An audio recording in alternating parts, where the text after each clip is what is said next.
Switzerland structure gets its name from the country of Switzerland. So if you know anything about the history of Switzerland, it's pretty amazing. You know, they've taken this obsession with being independent. You know, they didn't join either of the two world wars. They didn't send troops to Iraq. They didn't even join the United Nations, if you can believe this, before a referendum for the entire country to decide whether to join or not. They ultimately did. But it really goes to the idea that as a country, they're obsessed with this independence, not being overly dependent on any one, faction or regime, so to speak.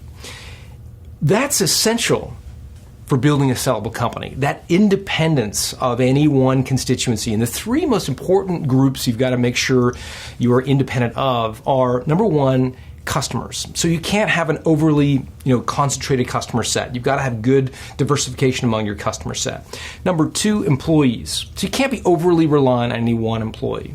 And number three, and this one's obviously not sometimes as intuitive as the others, you can't be overly dependent on any one supplier either.